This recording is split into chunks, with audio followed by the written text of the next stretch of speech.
হাতে সময় না থাকলে একদম অল্প সময়ে ঝটপট এই সবজি রান্না করা যায়। আমার হাতে যখন একদমই সময় থাকে না তখন হচ্ছে আমি ঝটপট এই রেসিপিটা তৈরি করে নিই। চুলোতে হাফ কাপ পরিমাণে তেল দিয়ে দিচ্ছি প্রথমে বরবটি কুচি। বরবটি কুচি না, এটা হচ্ছে আমি প্রায় 2 ইঞ্চি করে কেটে নিয়েছি আর আড়াই কোনাকুনি করে।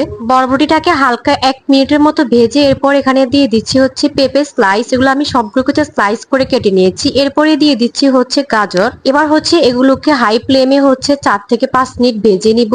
চুলার আঁচটা একদমই লো করা যাবে না। এবার হচ্ছে এখানে দিয়ে দিচ্ছি পটল। পটলগুলোকে আমি হচ্ছে স্লাইস করে কেটে নিয়েছি। যে সবজিগুলো সিদ্ধ হতে বেশি সময় লাগে সেগুলোকে হচ্ছে আগে দিচ্ছি এবং যেগুলো সিদ্ধ হতে কম সময় লাগে সেগুলোকে সিরিয়াল অনুযায়ী পরে দিচ্ছি। দিয়ে দিচ্ছি এখানে 4 থেকে 5টা পেঁয়াজ কুচি, যেগুলোকে হচ্ছে আমি কিউব করে কেটে নিয়েছি।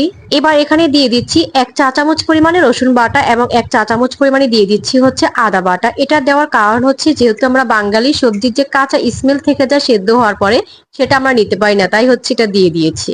এবার হচ্ছে এখানে দিয়ে দিয়েছি কিছু কাঁচামরিচ, যেগুলোকে হচ্ছে আমি স্লাইস করে কেটে নিয়েছি এবং একটা টমেটো এখানে দিয়ে দিয়েছি। সবগুলো উপকরণকে 5 থেকে 6 মিনিট ভাজার পরে এবার এখানে দিয়ে দিচ্ছি হচ্ছে ½ চা চামচ পরিমাণে হলুদের গুঁড়া। এটা একদমই অপশনাল, না দিলেও চলবে।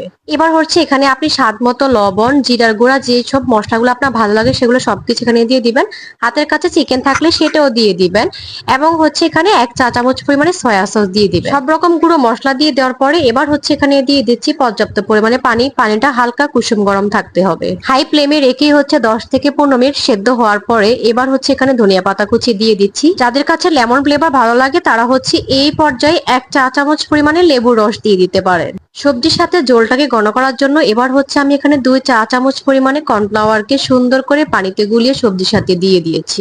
এবার হচ্ছে এটা চুলো থেকে নামিয়ে ফেলবো। হাতের কাছে সময় না থাকলে ঝটপট একটা সবজি রান্না করার জন্য এই রেসিপিটা একদমই বেস্ট। আমি অনেকভাবে সবজি রান্না করি, তবে অল্প সময় রান্না করার জন্য এটা হচ্ছে বেস্ট, আর কোনো সবজিই হতে পারে না।